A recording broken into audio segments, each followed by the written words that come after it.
இதுதான் இன்றைக்கு ஆசிரியர்களுடைய நிலைமையாக இன்றைக்கு இருப்பதையும் நாம பார்க்கணும். இப்படிப்பட்ட ஒரு கடினமான பணி இப்ப கூட நம்முடைய ஆசிரியர் ஜெவராஜ் அவர்கிட்ட பேசும்போது நான் கேட்டேன், நீங்க பணி நிறைவு பெற்றீங்களான்னு கேட்டேன். உண்மையிலேயே பணி நிறைவு பெற்றாரோ நினைச்சு, ஆனா அவர் சொன்னாரு, நான் விருப்ப ஓய்வில் தான் செஞ்சிருக்கிறேன் அப்படின்னு சொன்னார். இப்படி தமிழ்நாடு முழுவதும் பல்வேறு வட்டாரங்கள்ல இது போன்ற பணிகளையும் பாராட்டு விழாக்கள் நடக்கிற போது அந்த பணிகளையும் பாராட்டு விழாக்களுக்கு நாம் போறது போகிற போது அங்க ஒரு 10 பேர் பணிகளையும் பெற்றிருந்தால் அதுல குறைந்தது ஒரு 4 பேராவது விருப்ப ஓய்வில் சென்றவர்களாக இருக்கிறார்கள் அப்படிங்கிறத நம்ம பார்க்கணும். ஏன் விருப்ப ஓய்வில் செல்லக்கூடிய நிலை ஏற்படுகிறது என்று சொன்னால், இன்றைக்கு ஆசிரியர் பணி என்பது ஒரு கடினமான பணியாக மாற்றப்பட்டிருக்கிறது. ஒரு காலத்தில் பாத்தீங்கன்னா ஆசிரியர் பணி என்பது மிகவும் சிறப்பான பணி, குறிப்பாக பெண்களுக்கு ஏற்ற பணி என்று ஒரு நிலை இருந்தது.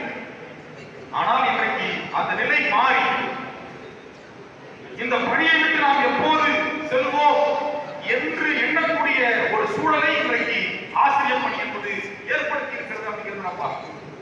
இப்ப கூட பாத்தீங்கன்னா ஆசிரியர்கள் வருமான வரி, அந்த வருமான வரியை மாதந்தோறும் ஐஎஃப்எச் ஆபீஸ்ல அரசாங்கமே பிடிக்கிறது. அப்ப இதுக்கு முன்னாடி நம்ம வருமான வரி செலுத்தல இல்லையா?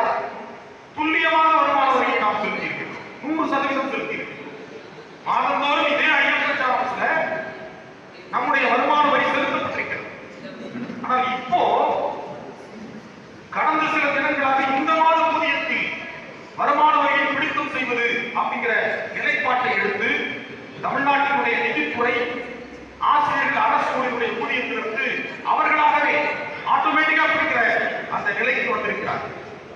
அது என்ன ஏற்பாடு என்று சொன்னால், ஆசிரியர்கள் அரசு ஊழியர்கள் பெறக்கூடிய ஊதியத்தில் பெரும் பகுதியை மாதந்தோறும் அவர்கள் வருமான வரியாக செலுத்தக்கூடிய பிடிக்கக்கூடிய ஒரு நிலை என்பதை இன்றைக்கு ஏற்பட்டிருக்கிறது.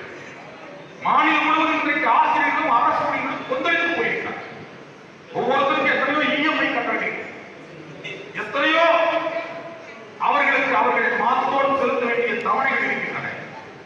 இதையெல்லாம் இன்றைக்கு கணக்கில் கொள்ளாமல் இந்த அரசாங்கம் ஆசிரியர்களையும் அரசு ஊழியர்களையும் அதிர்ச்சிக்கு உள்ளாகி இருக்கிற ஒரு நிலை என்பதை இன்றைக்கு ஏற்படும். ஏற்கனவே ஒரு காலத்தில் பார்த்தீங்கன்னா வருமான வரி என்பது நாமெல்லாம் படிக்க வந்த காலத்தில் வருமான வரிக்கு நமக்கு சம்மதமே இல்லை. கொஞ்ச நாள் கழிச்சு வருமான வரியை கொண்டு வந்தார்.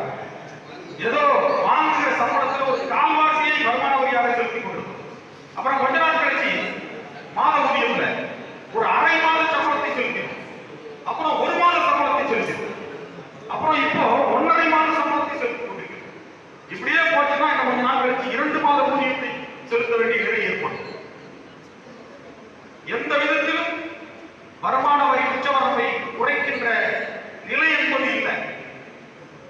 ஆசிரியர்கள் அரசு ஊழியர்களுக்கு மிகப்பெரிய பாதிப்பை ஏற்படுத்திக் கொண்டிருப்பது இந்த வருமான வரி. அதில் இன்றைக்கு எந்த பொண்ணிலே வேலை பாய்ச்சுவதை போல இன்றைக்கு தமிழ்நாட்டினுடைய நிதித்துறை இந்த வருமான வரி பிடித்தம் என்கிற இந்த நிலைப்பாட்டை எடுத்திருக்கிறது. தமிழ்நாடு ஆரம்ப பள்ளி ஆசிரியர் கூட்டணியின் சார்பாக அதை எதிர்த்து நம்முடைய தமிழ்நாட்டினுடைய நிதித்துறை செயலாளருக்கும் மாண்புமிகு முதலமைச்சர் அவர்களுக்கும் மாண்புமிகு நிதியமைச்சர் அவர்களுக்கும் இன்றைக்கு நாம் கடிதம் கொடுக்கிறோம்.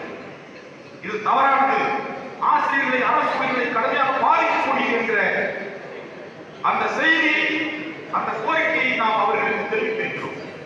எனவே இது போன்ற தொடர்ச்சியான ஏற்பாடுகள், நீங்க வருமான வரி சொன்னாலே ஆசிரியர்களும் அரசு ஊழியர்களும் அலறக்கூடிய ஒரு நிலை என்பது இன்றைக்கு ஏற்பட்டுள்ளது. இதையெல்லாம் மாற்ற வேண்டும் அப்படிங்கிறத நாம இந்த அரசுக்கு முன்வைக்கிறோம். ஆனால் தொடர்ச்சியான தாக்குதல்கள் தான் இன்றைக்கு வந்து கொண்டிருக்கிறது.